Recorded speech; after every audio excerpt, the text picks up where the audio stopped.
हरे कृष्णा। तो आज हम कर रहे हैं श्रीमद् भागवतम स्कंद 4 अध्याय 19 और श्लोक संख्या 9 को कर रहे हैं और इसको समझने का आज हम प्रयास करेंगे।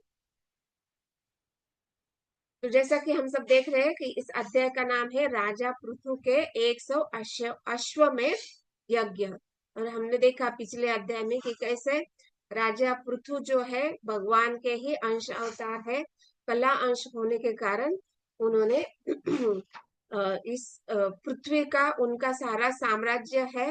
और देखा कि कैसे सारे जो सुर है, मतलब जो भक्त है या जो सतोगुणी व्यक्ति है, वो तो कर्तव्य का पालन कर रहे हैं, लेकिन जो असुर है, जो अपने कर्तव्य को नहीं निभा रहे हैं, भक्ति का कार्य नहीं कर रहे हैं, और उनके कारण ये जो पृथ्वी माता है, उन्होंने सारा जो अन्न धान्य या जड़ी बूटियां जो भी पृथ्वी से उत्पन्न होने वाली चीजें है, वो उन्होंने रोक दी है। और वो सारा अभी रोकने के कारण राजा कैसे हो गया है, क्रोधित हो गया है, क्योंकि देखा कि सारी जो प्रजा है, सारी जो जनता है, अभी जनता में यहाँ पे जैसे तात्पर्य में बताया गया कि श्री ईशोपनिषद में बताया गया है कि ये सृष्टि में जो भी जनता है, मतलब जीव सृष्टि है, उसमें केवल मनुष्य नहीं तो क्या आता है, सारे पशुओं, सरीसृपों, जलचरों, वृक्षों तथा सारे प्रकार के जो जीवात्मा है, वो भरे सारे के सारे परेशान हो गए, मतलब भूख से व्याकुल हो रहे, शोक से संतप्त हो रहे, क्योंकि भूख मतलब भूख नहीं मिट रही है, तो सबको परेशानी हो रही है। और सब कैसे हो रहे हैं, दुखी हो रहे हैं, कष्ट का अनुभव कर रहे हैं। तो इस कष्ट का अनुभव हो रहा है सारे जीवात्माओं को। तो तुरंत राजा ने क्या किया, पृथु महाराज ने पृथ्वी को मारने के लिए उद्रुत हो गए हैं। और उन्होंने तुरंत ये पृथ्वी जो है, उन्होंने गौ रूप धारण किया था। और हम लोग देखा नहीं कि कैसे फिर जो राजा का क्रोध देखकर पृथ्वी माता ने उनकी स्तुति की और बताया कि आप जो है स्वयं भगवान है, आप ही सारे सृष्टि करने वाले हैं, पालन करने वाले हैं, तथा इसका संहार करने वाले ही आप ही है, और सारे कारणों के कारण आप ही है। और मैं जो आपसे प्रार्थना करना चाहती हूँ, कृपया आप उससे उसको सुनिए।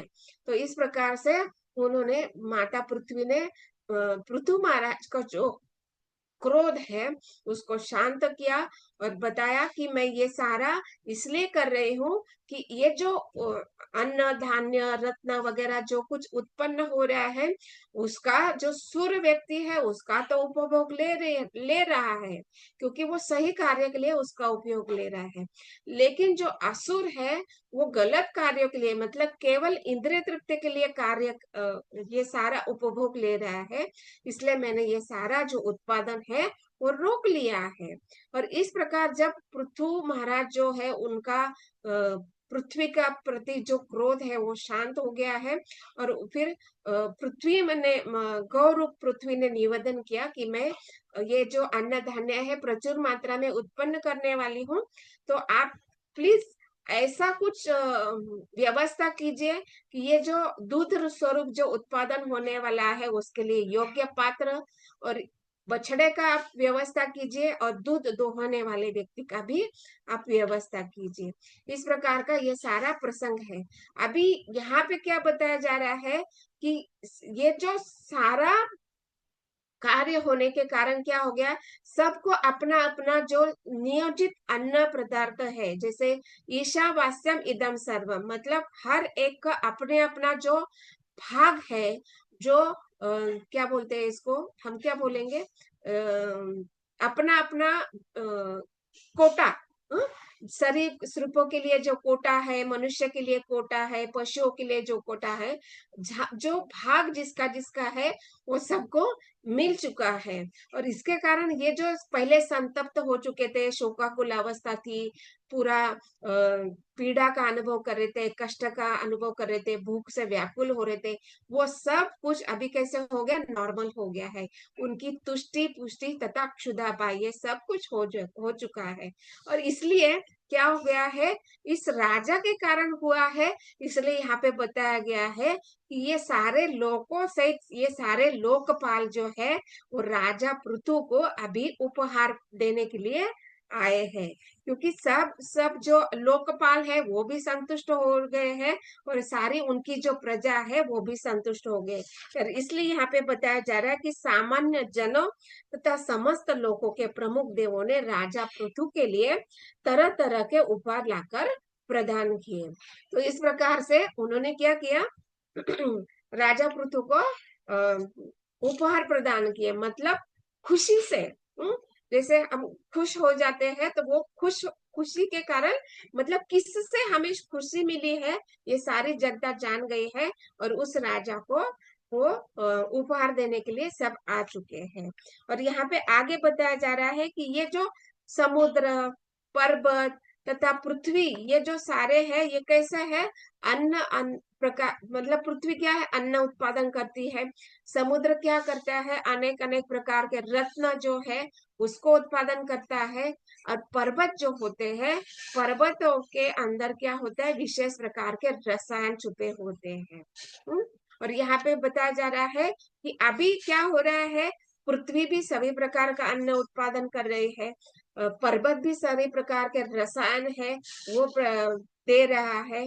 और ये सारे समुद्र है, ये समुद्र में जो सारे प्रकार के जो रत्न है वो भी अभी वो प्रदान कर रहे हैं। अभी ये केवल राजा के लिए है नहीं, राजा क्या कर रहा है, सारी जो लोकपाल है, लोकपालों को भी दे रहा है और वे लोकपाल अपनी प्रजा को दे रहे हैं। इस प्रकार के एक चेन बताए जा रहे हैं कि ये सारे समुद्र, ये सारे कैसे हैं, ये अभी पृथ्वी जिस प्रकार पृथ्वी जान गई कि ये पृथु महाराज कौन है, स्वयं भगवान के अवतार है, उसी प्रकार ये पर्वत, समुद्र, ये सारे जान गए हैं कि ये भगवान ही है और उनके सेवा में हमें कार्य करने हैं, उनकी प्रसन्नता के लिए कार्य करने हैं। और इस प्रकार उन्होंने सारे पर्वतों ने रसायन उत्पन्न किए हैं और उन रसायनों के द्वारा हम देखते हैं कि ये जो रसायन है, कैसे अभी बताया जा रहा है कि वर्षा हो रही है और वर्षा से ये नदियां बह रही है। और नदियां, जब ये जो वर्षा पर्वतों पर होती है तो ये कैसी होती है, मूसलाधार वर्षा हम कहते हैं। तो जब मूसलाधार वर्षा पर्वतों पर होती है तो ये जो पर्वत पत्थर से बने होते हैं वो खंड खंड होते हैं और उन खंड खंड होने के कारण वो जो मिट्टी के स्वरूप प्राप्त करता है और वो मिट्टी ये वर्षा के पानी में मिल जाती है और वहां से ये वर्षा का पानी मिलकर मिट्टी के साथ कैसा होता है, नदी का स्वरूप लेता है और ये सारा जो पानी है ये नदियों के रूप में सारे पृथ्वी पर फैल जाता है। और इस प्रकार पर्वतों से ये सारा जो रसायन है ये मिट्टी के स्वरूप में पानी के द्वारा इस सारे पृथ्वी पर फैल जाता है, नदियों के द्वारा सारे पृथ्वी पर फैल जाता है। और ये जो रसायन जो मिट्टी के रूप, पहले मिट्टी रूप लेता है फिर पानी के द्वारा पृथ्वी पर आ जाता है और ये रसायन ये कैसे हो जाता है, पुनः वनस्पतियों में आ जाता है। तो ये वनस्पतियों में कैसे आता है, तो अन्न, धान्य, जड़ी बूटियां, इस प्रकार के अलग अलग देखते हैं कि अलग अलग प्रकार के स्वाद जो होते हैं, जैसे खट्टे, मीठे, कड़वे और आंवले का जो स्वाद अलग प्रकार का होता है, समुद्र का पानी जो खारा होता है, इस प्रकार के सारे स्वाद हमें प्राप्त होते हैं। जैसे गन्ने में मीठा स्वाद होता है, करेले में कड़वा स्वाद होता है, आंवले का विशेष प्रकार का स्वाद होता है। तो इस प्रकार के सारे जो स्वाद होते हैं वो हमें प्राप्त होते हैं। कैसे, ये विशेष प्रक्रिया बताई गई है कि ये जो पर्वतों में रसायन है वो नदियों के द्वारा मिट्टी में मिट्टी के रूप में आता है और वो सारे पृथ्वी पर आता है।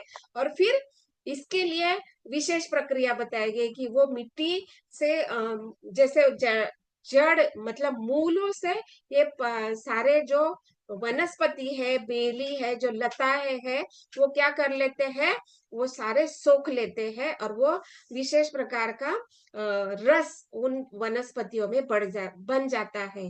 जैसे कि हम सारे देखते हैं ना, आयुर्वेद में विशेष विशेष प्रकार के रस जो होते हैं वो वनस्पति से बनाए जाते हैं, मतलब कुछ दवाई के रूप में हम उन रसों को प्राप्त करते हैं।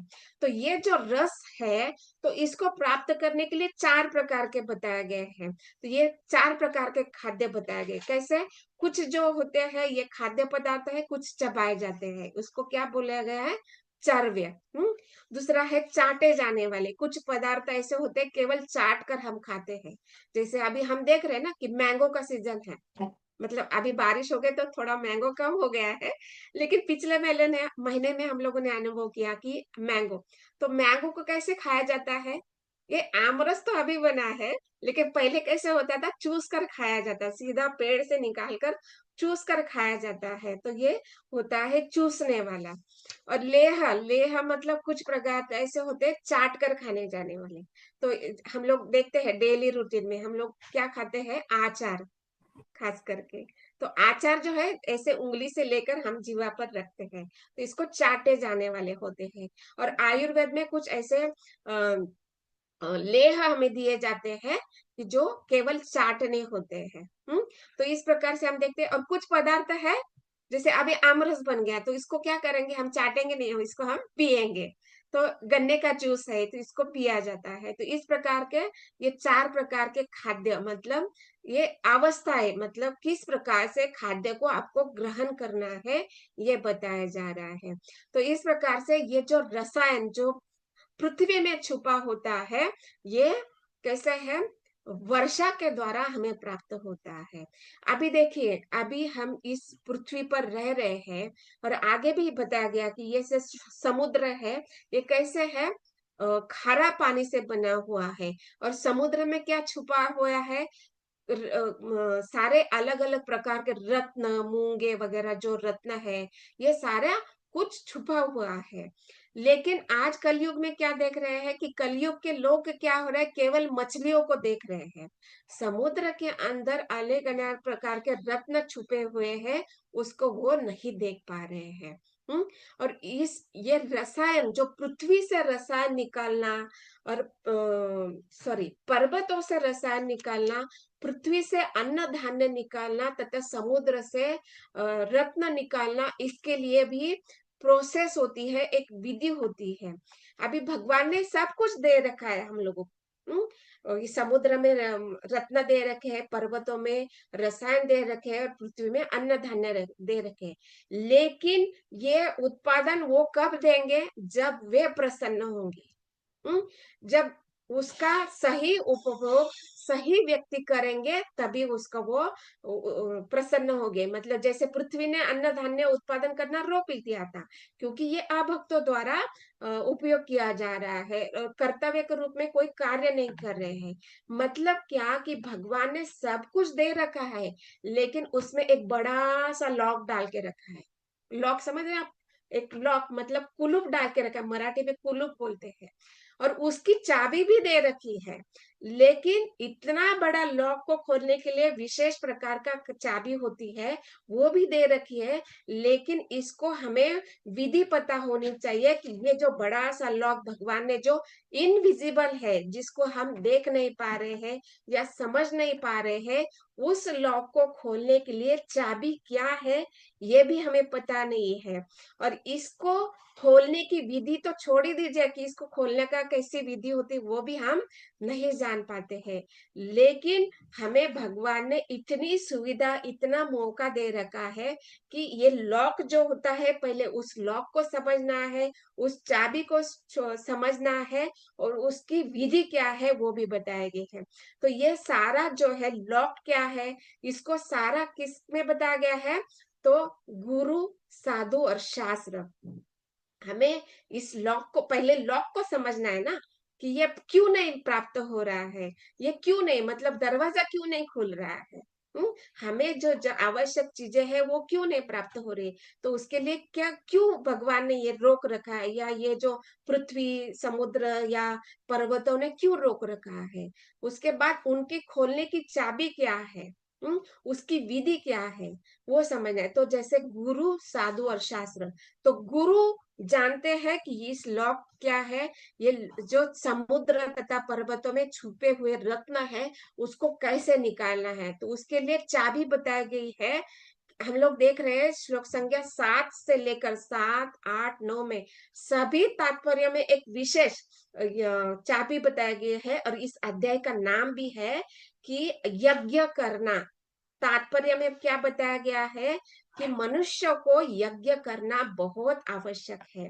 तो ये जो बड़ा सा इनविजिबल लॉक है ना, जैसे पृथ्वी ने अन्न रोक रखा है, पर्वतों में सारे रसायन छुपे हुए, समुद्र में रत्न छुपे हुए हैं, तो इसको प्राप्त करने के लिए ये जो लॉक है, ये इनविजिबल है, जिसको हम देख नहीं पा रहे हैं, और इसकी खोलने की चाबी है यज्ञ करना। और यज्ञ करने की विधि हमें कौन बताता है? स्वयं भगवान भी बताते हैं, और गुरु हमें मार्गदर्शन करते हैं कि ये कौन सा यज्ञ हमें करना है। जैसे पृथु महाराज हमें यहाँ पे बता रहे हैं कि उन्होंने अश्वमेध 100 अश्वमेध यज्ञ किया। और क्योंकि उनको ये स्वयं भगवान है, और ये भगवान के प्रसन्नता के लिए पृथ्वी, समुद्र और सारे लोकपाल ने उन्होंने उनको सारे लोकपालों ने, पृथ्वी ने, समुद्र ने तथा ये सारे जो तत्व है, उन लोगों ने भगवान को मतलब भगवान रूपी जो पृथु महाराज, उनको प्रसन्न कर लिया, और उन्होंने ये सारे उत्पादन पुनः चालू कर दिए हैं। और अभी हमें हमें क्या है, गुरु क्या सिखाते हैं कि हमें इन यज्ञों को किस प्रकार से करना है। मतलब अभी हम देख रहे हैं कि कलयुग में भी सिचुएशन ऐसा ही है। लोग बोल रहे हैं कि अन्न उत्पादन कम हो रहा है, या वर्षा ठीक से नहीं हो रही है, या अग्नि का मतलब गर्मी ज्यादा बढ़ रही है, जैसे बोलते हैं ना ग्लोबल वार्मिंग वगैरह। तो इसके लिए कौन जिम्मेदार है, यज्ञ कौन कर सकता है? ये जो चाबी, यज्ञ की चाबी जो दी है, इसको करने के लिए कौन जिम्मेदार है? तो केवल मनुष्य जिम्मेदार है।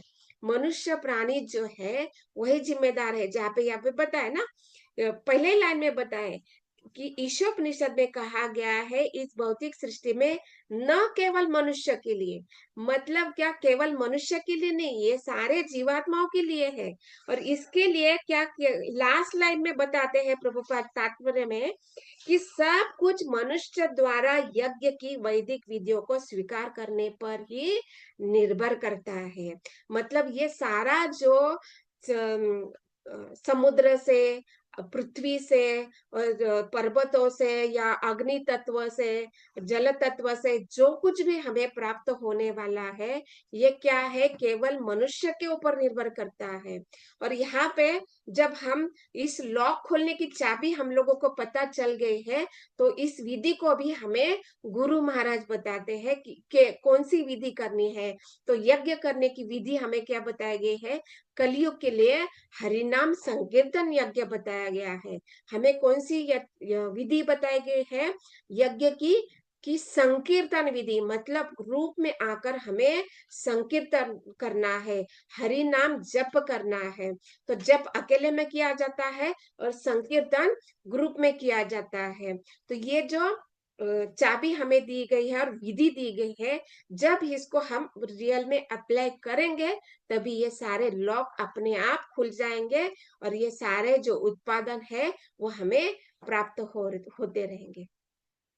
हाँ, तो इस प्रकार हम देखते हैं कि ये जो इसके लिए कौन जिम्मेदार बताया गया है? मनुष्य, क्योंकि मनुष्य यज्ञ नहीं कर रहा है, और यज्ञ के अभाव में ये सारे जो लॉक है वो ऐसे के ऐसे पड़े हैं, और इसको हमें खोलने के लिए यज्ञ रूपी चाबी की आवश्यकता है। इसको हमें गुरु तथा साधु और शास्त्र हमें बताते हैं। लेकिन हम क्या कर रहे हैं कि केवल समुद्र से रत्न नहीं ढूंढ रहे हैं, केवल हम मछलियों को ढूंढ रहे हैं। मतलब क्या? केवल हम अपनी इंद्रिय तृप्ति के लिए ही प्रयास कर रहे हैं। ये सारे केवल मतलब क्या कि केवल मनुष्य अपने ही बारे में सोच रहा है।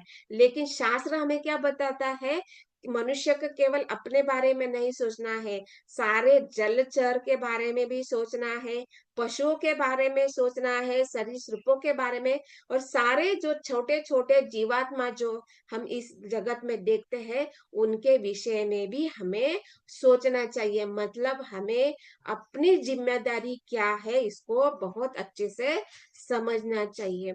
और यहाँ पे और एक बात बताया जाता है कि यहाँ पे वर्ग का विशेष वर्णन किया गया है। मतलब क्या कि जो शूद्र है, वैश्य है, निर्धन है, ये सारे अलग-अलग प्रकार के कार्य कर रहे हैं। कलयुग में हम देख रहे हैं, क्या है कि ये जो सारे शूद्र है, समुद्र से मछलियाँ निकाल रहे हैं। लेकिन समुद्र से रत्न वगैरह निकालने का कार्य किसका बताया गया है यहाँ पे? क्षत्रिय तथा वैश्य के लिए ये कार्य बताया गया है। मतलब क्या कि ये जो चाबी है, ये कैसी है खोलने के लिए हमें वर्ण तथा आश्रम का भी पालन करना चाहिए। मतलब क्या कि जैसे सकाम कर्म होता है, वर्णाश्रम होता है, निष्काम कर्म भी होता है, और भक्ति योग का भी कर्म होता है। तो यहाँ पे बताया जाता है कि हमें किसी भी आश्रम में रहे, किसी भी वर्ण में रहे, हमें वर्ण तथा आश्रमों के नियम जो है उसको बहुत अच्छे से दृढ़ता से पालन करना चाहिए। हम्म फिर चाहे योगी हो, ज्ञानी हो, या फिर हम देखते हैं कि भक्ति योग करने वाला क्यों ना हो, ये सारे जो होते हैं इनको अपने कर्तव्य को समझना चाहिए। मतलब ये सारा जो सकाम कर्मी हो, ज्ञानी हो, योगी हो, ये सारे मार्ग किस लिए दिए गए हैं? ये भगवान की ओर जाने के लिए दिए गए हैं, भगवान की ओर आगे बढ़ने के लिए, भगवान की प्रसन्नता के लिए दिए गए हैं। तो चाहे आप जिस भी वर्ण में रहे, जिस भी आश्रम में रहे, हमें अपने कर्तव्य को निभाना है, अपनी जिम्मेदारी को समझना है। और जब हम अपनी जिम्मेदारी और अपने कर्तव्य को समझेंगे, तो हमें वो सब कुछ समझ में आएगा कि केवल हमें इंद्रिय तृप्ति नहीं करनी है, तो हमारे ऊपर विशेष जिम्मेदारी है कि इन सारे जो जीवात्मा है उनके लिए भी हमारा कुछ कर्तव्य है, उनके लिए भी हम जिम्मेदार है। अगर हम इन कार्यों को सही रूप से नहीं करेंगे, तो ये सारा चेन जो है, प्रकृति का जो सिस्टम है, वो पूरा बिगड़ जाएगा। और इसका अनुभव हम कलयुग में देख रहे हैं, क्योंकि मनुष्य अपना कर्तव्य को नहीं ठीक से नहीं निभा रहा है, अपना वर्ण आश्रम का भी ठीक से पालन नहीं कर रहा है। भले ही सकाम कर्म कर रहा है, लेकिन वो कर्म कर रहा है केवल अपनी इंद्रिय तृप्ति के लिए। ज्ञानी भी केवल मोक्ष प्राप्त कर रहा है, योगी भी अपने अष्टांग योग वगैरह के द्वारा केवल वो सारी सिद्धियां प्राप्त कर कर, चमत्कार दिखा लेकर लोगों को आकर्षित कर रहा है। लेकिन वो सही कार्य, मतलब सही अंतिम लक्ष्य, भगवान का प्रस भगवान की प्रसन्नता, भगवान की प्राप्ति, और उनके लिए अपना कार्य को नहीं समझ रहे। मतलब सकाम कर्मी को भी ये सारे मार्ग, भले ही आप स्वर्ग की इच्छा कर रहे हो, लेकिन आपको क्या करना है, इन इच्छाओं में फंसे नहीं रहना है। सकाम कर्म हो या फिर ज्ञानी हो, ज्ञान के द्वारा आप परमात्मा को प्राप्त कर रहे हो, साक्षात परमात्मा को आप देख रहे हो, और आप क्या प्राप्त कर रहे हो? सायुज्य मुक्ति। मतलब आप किसी भी प्रकार की भगवान का स्वरूप, जो साक्षात स्वरूप है, उसको आप प्राप्त नहीं करना चाहते हो, आप किसी भी प्रकार की सेवा नहीं करना चाहते हो। इस प्रकार से योगी भी सायुज्य मुक्ति चाहते हैं, मतलब भगवान का साकार रूप की आप पूजा करने की इच्छा नहीं कर रहे हो। मतलब यहाँ पे क्या हो रहा है, जब योगी और ज्ञानी भी जब सायुज्य मुक्ति चाहता है, मतलब भगवान की किसी भी प्रकार की सेवा नहीं करना चाहता है, तो ये भी एक प्रकार की इंद्रिय तृप्ति कहा गए हैं। और इसलिए वैष्णव आचार्य सायुज्य मुक्ति को भी गर्हित कहते हैं, इसको आत्महत्या कही जाती है। तो योगी और ज्ञानी द्वारा इस प्रकार की आत्महत्या की जाती है। मतलब क्या, अपने इंद्रिय तृप्ति के लिए वो ज्ञानी और योगी इतना प्रयास कर रहे हैं। मतलब बताने का क्या कि हमें ये जब योगी हो या ज्ञानी हो, जब वो अपनी सिद्धियां प्राप्त होती है, सिद्धियां भी कभी प्राप्त होती है जब वो अपने मार्ग में, मतलब योग मार्ग में, अष्टांग योग में, या ज्ञानी जो शास्त्र का अध्ययन करता है, उसमें भी भक्ति की आवश्यकता है। और भक्ति की आवश्यकता में जब वो भगवान को प्राप्त कर लेता है परमात्मा स्वरूप में, ज्ञानी भी परमात्मा स्वरूप में देखता है, और योगी भी भगवान को परमात्मा स्वरूप में देखता है, और वो साक्षात उनका दर्शन करता है। लेकिन क्या मांगता है? सायुज्य मुक्ति मांगता है, ब्रह्म सायुज्य मांगता है। लेकिन अगर ये योगी को सिद्धि प्राप्त होती है और ज्ञानी को ब्रह्म मुक्ति भी प्राप्त होती है, तो लेकिन यहाँ पे क्या बताया जा रहा है कि जब आपको साक्षात भगवान परमात्मा स्वरूप का जो दर्शन प्राप्त हो रहा है, तो जैसे ध्रुव महाराज ने बोला ना कि आपका साक्षात्कार, मुझे साक्षात दर्शन प्राप्त हो गया, तो मुझे और भी कोई इच्छा नहीं होनी चाहिए। तो इसी प्रकार ज्ञानी योगी को भी इच्छा होनी चाहिए कि जब परमात्मा स्वरूप आप भगवान को देख रहे हैं, तो फिर आप अन्य सायुज्य मुक्ति क्यों मांग रहे हो? ब्रह्म सायुज्य क्यों आपको चाहिए? हम्म? मतलब क्या हो रहा है? ये एक प्रकार का इंद्रिय तृप्ति हो रही है। और मतलब क्या कि ज्ञानी हो, योगी हो, सकाम कर्मी हो, अंतिम लक्ष्य क्या है? भगवान तक पहुंचने का। और भगवान तक पहुंचने के बाद आप क्या बोल रहे हो? इंद्रिय तृप्ति, मतलब मुझे साहित्य मुक्ति दे दो। तो ये क्या हो गया? हम अपने कर्तव्य को पूरा नहीं कर रहे हो, क्योंकि हमारे ऊपर क्या कर्तव्य है कि ये सारे पशुओं, सरीसृपों, जलचरों, ये सारे जीवात्माओं को यज्ञ के द्वारा भगवान को प्रसन्न, क्या भगवान को साक्षात देखने पर भगवान को हम बोलेंगे कि भगवान आप मुझे नहीं चाहिए, आपकी जो ब्रह्म तेज है उसमें लीन होना है, तो क्या इससे भगवान प्रसन्न होंगे? होंगे? बिल्कुल भी प्रसन्न नहीं होंगे। मतलब हे भगवान, मुझे आपकी साक्षात सेवा नहीं करनी है, आपका निर्विशेष तेज है उसमें मुझे लीन होना है, तो इससे भगवान कभी भी प्रसन्न नहीं होते। लेकिन मार्ग भले ही वो निर्विशेष है, भगवान का ही तेज है, ये भगवान तक पहुंचने के लिए ही मार्ग बताया गया। सकाम कर्म, ज्ञान योग, ध्यान योग, ये भगवान तक ही पहुंचने हैं। लेकिन जब भगवान प्राप्त होते हैं, तो भगवान के चरणों में ही शरणागत होना है।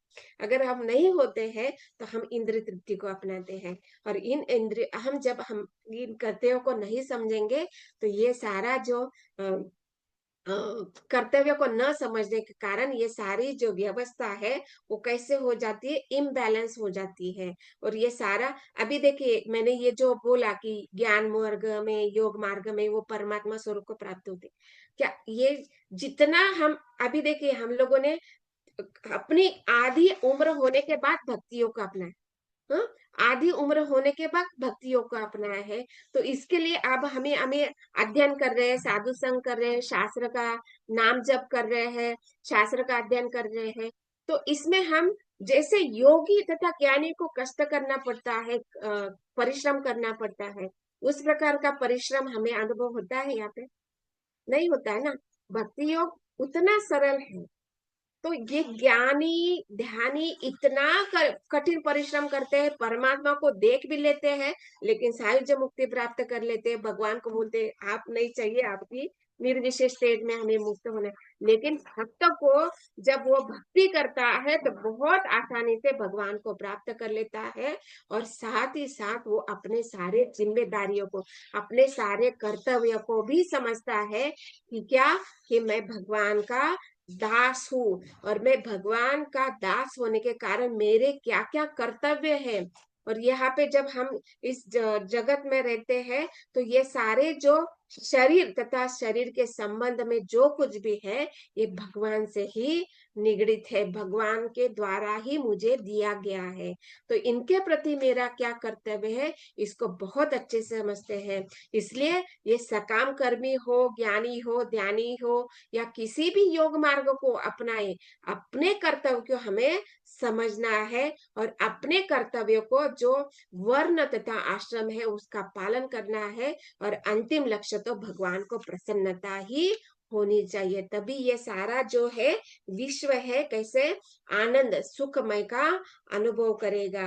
और खास करके हमें ये मंत्र दिया गया है, हरि नाम मंत्र, इस यज्ञ के द्वारा हम भगवान को प्रसन्न कर सकते हैं। हमें ये ज्ञानी तथा योगी के जैसा कठिन परिश्रम, इंद्रिय नियंत्रण वगैरह करने का और शास्त्र का अध्ययन करने का, ये कष्ट उठाने का हमें आवश्यकता नहीं है। केवल एक मतलब क्या ना कैसे बोलते हैं, रेशम की डोरी के जैसा नाजुक हमें ये हरिनाम महामंत्र दिया गया है। और इन हरिनाम महामंत्र के द्वारा हम ये सारे जो कष्ट है, हमारे जीवन में जो 7 प्रकार के कष्ट, जन्म मृत्यु जरा व्याधि, आदि दैविक आदि भौतिक आध्यात्मिक, ये सारे कष्टों को हम काट सकते हैं। और पिछले जन्म के पता नहीं 84 लाख योनियों में घूम कर आए हुए कितने कितने प्रकार के हम लोगों ने गलत कार्य किए होंगे, उसको भी वो काट कर केवल भगवान की शरणागति हमें प्राप्त कराता है। और हम भगवान को इस प्रकार से इस रेशम की डोरी की सहायता, अभी इस भौतिक जगत में हम देखते हैं कि ये रेशम की डोरी कैसे होती है, बहुत डेलिकेट होती है। हाँ, बहुत इतनी डेलिकेट होती है। अगर उस रेशम का वस्त्र जो बनता है, तो उसका पानी का छींटा भी अगर उस पे गिर जाए तो उसमें वो दाग आ जाता है। हम्म, तो इतना वो डेलिकेट होता है। और वो इतनी डेलिकेट ये हरि नाम मंत्र है, जिसको बड़े से बड़े पापों को भी काट दिया जाता है। और ये जो चाबी है हमें गुरु, साधु और शास्त्र देते हैं। और इस प्रकार से ये सारे जो तत्वों ने, पृथ्वी ने, समुद्र ने, पर्वतों ने, ये सारा जो अंदर छुपा के रखा है, इसको हम बाहर निकाल सकते हैं। और ये सारे जीवों के लिए ये सब कुछ हम प्रदान कर सकते हैं। और इसलिए यहाँ पे देख रहे हैं कि राजा भी यज्ञ कर रहा है, और यहाँ पे शास्त्र भी हमें बताया जाता है कि हमें भी यज्ञ करना है। हमें भी हम यज्ञ के कर्तव्य को अच्छे से निभाएंगे तो ये सारा जो है कलयुग भी सतयुग में परिवर्तन हो सकता है, जब सारे जो मनुष्य है यज्ञ को अपनाएगा और ये हरिनाम यज्ञ को जब वो करेगा। और यही बात यहाँ पे हमें श्रील प्रभुपाद समझाना चाहते हैं। तो ग्रंथराज श्रीमद् भागवतम की जय, श्रील प्रभुपाद की जय। ओम हरे कृष्ण।